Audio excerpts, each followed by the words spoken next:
What's up, Max Ordinate Nation? Here we are. It's a fabulous day. Got no Jeff, though. Jeff's being a little punk. He's got baby daddy things going on. So he couldn't make it for this morning's show, which I'm a little bummed. More bummed that he didn't tell me earlier that he was going to be busy, have baby problems, and then be late to the point where I'm like, yo, bro, where are you? I'm waiting, but he didn't show.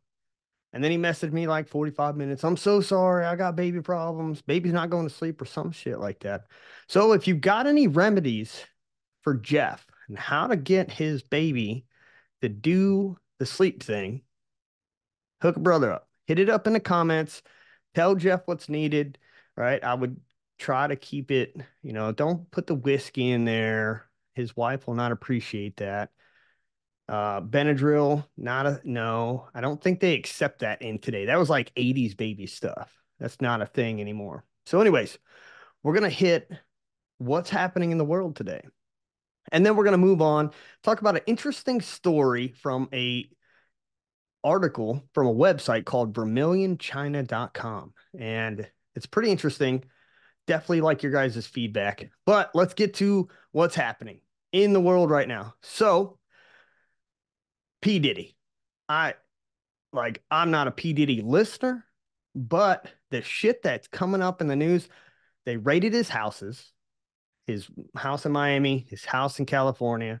He, I don't know if he left. There's so many confusing reports right now. If he fled the country, went to the Caribbean, or it was just his plane, whatever the fuck it is. Like he's back in the US now. They haven't arrested him yet, but all these things are mounting, like bringing up opening investigations from 1999. Apparently, somebody got shot. He was acquitted of certain stuff. And turns out he's an ass raper. Like he be fucking dudes. I shouldn't say that. He be having intercourse with men, which is, hey, to each their own, I guess, but not when it's forced or not when it's with young children. Apparently, Usher, 14 years old, got sent to the hospital with booty problems. Um, Justin Bieber, right? And now there's reports of like him being the next Jeffrey Epstein, right? Jay-Z's involved, Ashton Kutcher. I think they should all fry, all of them. Fuck, get rid of them all, right? Like they're a cancer to this nation, especially the bullshit they're pulling right now. I don't think it's jail though. I don't think we should. Mm-mm. No, the penalty needs to be more harsh than that. And then, I'm not going to say it here. I'm sure YouTube will find a way to ban me or something like that. But you get what I'm saying, right? I don't approve of it. It's just it's it's disgusting. It's appalling. But anyways, moving on. I thought it was an interesting story. I want to see something happen. Nothing ever happened to fucking Hillary, right? Epstein finally got arrested, murdered in prison because he knew too much. I'm expecting Diddy to be dead in the next 3 to 4 months. I think that's how it's going to go down. Somebody's going to silence him. He knows too much. There's been too much happening.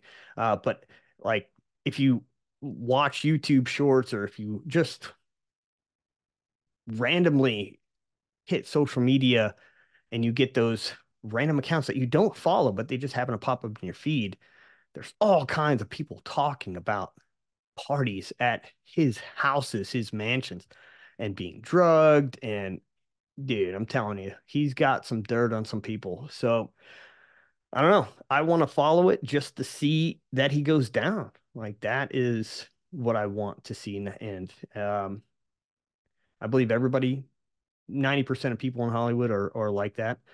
So fucking take them all down, right? The next story. The next story. Uh, if you're into reloading, there's an interesting article on outdoor life. Now, I don't like a lot of the shit they put out. It typically seems to be written by dudes who grew up in the 60s and 70s and they've carried that knowledge with them to today. I'm not saying that it's wrong. I'm just saying that things evolve, things improve, and you still got an older generation writing for a younger one. And but this article is really good. It's about rifle nodes. Have you been wasting your time and money on load development? It's a really long article, but he's got a lot of data in this article about testing rifle nodes, velocity versus the node. You got your anti-nodes, you got your optimal charge weight. He's got a lot of data in here, and he tested 3 different rifles, and it's surprisingly interesting.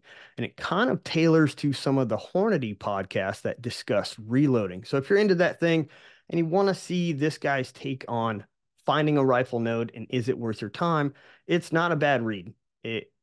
Knowledge is power. So more power to you. Next, did you know that the gravity on the moon is less than on Earth? With that being said, apparently time is different on the moon. Over 1 year, an atomic clock would be 1 second faster on the moon than it would be on Earth. So our government, with all the things that are going on in the world, right? Our government, which, hey, there's a lot of fires that got to be handled, wants the moon to have its own time zone. I don't really understand how it will work. Apparently, it's pretty important for like aircraft and other things getting there and having stations on the moon. They're talking about putting a railroad on the moon. I don't know. I'm kind of infatuated with space stuff like galaxy, stars, speed of light, the probe, the Parker probe that's circling the sun right now, and all the information they're coming back with this asteroid that they collected dirt from. Like it's all very interesting. So yeah, White House wants to have the moon and give its own time zone. I don't know what we'll call that. I think they're looking at calling it LTC. Not sure. Anyways, that is today's news. Like that is what's popping up in my news feed.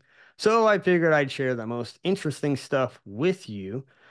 There's a lot of stuff on Trump, his court battles.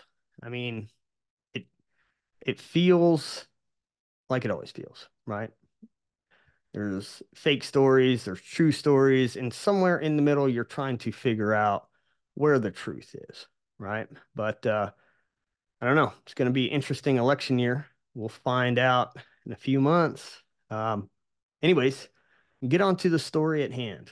The story at hand here is a guy named Chris Zhang, right?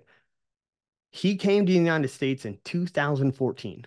Again, this article is from vermilionchina.com. So if you want to read it and get all the facts that they've accumulated, feel free to go check out their website. All right. So Chris Zhang came to the United States in 2014 under a student visa for a Christian school in North Carolina. 2014, 2017, he attended this school and then he graduated, right? So he's not a US citizen. Keep that in mind. 2017, then he starts attending all of this tactical training. Okay. He's met with some pretty high profile people as well. So here's a photo of Mike Tyson. Bam. Right. So Mike Tyson, he does look like a kid. Not taking that away from him. This is not a racist thing, but it's not a secret that the Asian culture tends to look younger than the rest of us. With that being said, was this guy not a child going to high school? I don't know, but there's an assumption that he was already in the Chinese military, the PLA, and then he came to America, got into high school, and this was a long drawn out plan, right? Next, this guy starts training with all kinds of people. 2017 to 2020, 3 year span after he graduates high school, he starts training with different people across the nation. Some special forces dudes, really good tactical training companies. Some of them I've never heard of before until now. But you've got Ronin Tactics. Here's a photo of him training with Ronin. I'm not sure if it's hand-to-hand combat, but there's no weapons in the photo. It's just them doing the fist of power together, right? So he's trained with Ronin a couple times. And here's a photo of that, right? And then Dom Razzo, Dynamis Alliance. I can't really read what the certificate says, but again, he's starting to look like he's got a little bit bigger of a build. You could see some tattoos on his arms here. So time frame, not sure, but he's obviously old enough to get tattoos, right? Then he's trained with Extreme Tactics. I guess they're out of Texas. Now, here in the photo, you could see him. He's on the right side. He's wearing like a tan upper. He's got body armor. He's got an M4 or AR-15, whatever you want to call it, right? Black hat. Where's he getting the guns? He's not a U.S. citizen. How is he getting these guns and how is he participating in this training? Well, I could tell you from experience with our company, I was thinking about this. Have we ever trained somebody that I was like, this doesn't feel right? I have for different reasons. Maybe somebody just gives me a weird vibe about their safety or how focused they are on or keeping their fingers straight off the trigger or, anything like that. There's obviously people that we keep a closer eye on, but I've not had anybody where I'm like, is this guy from a different country? What's his intention here? Like try to weed those people out, ask them to leave if you do feel like there's a problem. But there's not really any set standard on show me your birth certificate, show me you're a US citizen. And if you're not teaching anything that is, controlled, then there really is no policy against teaching anybody, right? I guess the conflict here would be legally owning or using a firearm, right? And you'd have to check into the laws. But if you are a foreign national and you're not a citizen, you're not you're not here for those purposes, I would assume that getting a weapon is not as easy as it should be. But I don't know, right? So other places he's trained, there's another photo of him with Extreme Tactics, and you can see he's shooting a pistol in this one. So now he's getting pistol training. And then there's a patch that was at the same location. This patch was filmed on the back of his pack, and it says in Chinese, "Liberate Taiwan," right?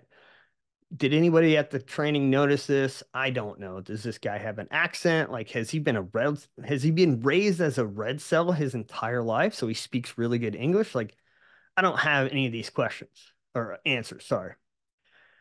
Here's another photo. This is taken in California. You could see him, more tattoos, right? A little bit more stature now. I think this was 2019, 2020, right? So a couple years removed from his high school days. Training with Ronin again. Again, I'm not sure what the training here was. Okay. This was Las Vegas. Okay. Tattoo on the forearm of a gun, right? All of these things that you wouldn't assume a Chinese soldier from a communist country would have, right? So I can understand the camouflage, but look at some of the stuff he's wearing. He's wearing Marine Digital Marpat. He's got a Glock pistol in his holster, all American style firearms, right? So he's been training, he's been learning our ways, he's been going to the top instructors for pistol, carbine, hand-to-hand combat. And again, now shift to 2020, he leaves the United States and he's in China. And now he's posting on his social media, right? So here's a photo of him. And I was actually sharing this with some of the Marines that I've been working with. Like, check this photo out. Tell me what you see. And they're like, oh yeah, I see Chinese dude. I'm like, well, no shit. There's a Chinese flag in the background. But when we talk near peer, we're saying countries that have close to our capabilities, right? If we're thinking about ground combat and like individuals on the ground, they look very much peer, not near peer. They got dual night vision tubes on their head, carbon fiber helmets, body armor. They're using rebreathers right now. So a rebreather is typically associated with special forces. So, I mean, here he is. He took everything he learned over a 3-year period and took it back to China. He's also in a few promotional photos, right? groups, corporations, industries in China that are promoting him as a person of power. Now, we're not assuming that he's an officer. He is an enlisted guy, but he's on social media. He has a lot of photos he's been posting that show him training individuals, right? So here's a photo right now of him training a elite Chinese special forces group. I'm not sure which one it is. Okay, this is all in the article. They kind of outline who they think it is, but they're not entirely sure. All right, there he is in the middle. And then your next photo, training some counter-terrorist groups. This is kind of like their idea of a Delta Force, I believe. Okay. Notice he's got a Ronin Tactics hat on, which you'll see in another photo. He's got the digital MARPAT on the bottom. Come on. Like, anyways, I could keep going through these pictures. Here's another one, him training a SWAT team. You can see him on the far right. All right. And Ronin Tactics right there. This photo. Check out that hat, right? So he's not shying away from what they've done. And anyway, the whole purpose of this conversation right now is to ask, should we be concerned? That's the question. And if we should, right, to what level? Are there certain countries that we'll let in? Are there certain countries that we won't let in as a training company, whether it's us or it's Ronin Tactics, it's Extreme Tactics, it's First Defense, whoever they decide to go and train with? Should there be a higher level of we need to check these guys out? Should we require a state ID? But now illegal immigrants can get state IDs, California at least. So do you ask for a birth certificate? Or is this something that we should not be worried about? But it is a little interesting that this, and we don't know how many others there are. There could be more, but this is one individual who spent, what, 6 years here? 6 years, 3 years in high school, and then 3 years training, learning tactics from operators that retired from the military, got out of the military, and now provide this service to civilians. Right. So we have to, again, I don't know what the solution is, but I'm interested to hear in the comments what you think. What should be done? Should it be concerned? Should we worry about it? Should we ask for documentation? Should you be here? Or is it none of our fucking business? I mean, there's two sides to every coin, right? As a business owner, you're looking at, is everybody safe? Do I not notice any ill intentions? Should we proceed? And then on the other side, it's what's best for America. Are we training people to fight us? It's a huge conversation. And I'm interested to hear your thoughts. So in the comments, throw your questions down, throw your answers down. Tell me what you think. Let us know. Don't forget to like and subscribe. I appreciate you guys following us. I appreciate all the likes, comments, like everything. You have no idea how appreciative I actually am of everybody out there that sticks with Max Ordinate Academy. So this is me thanking you. Until the next time, till next week, hopefully we'll get Jeff back on here and we can yell at him a little bit for being absent today. I'll see you guys at the range.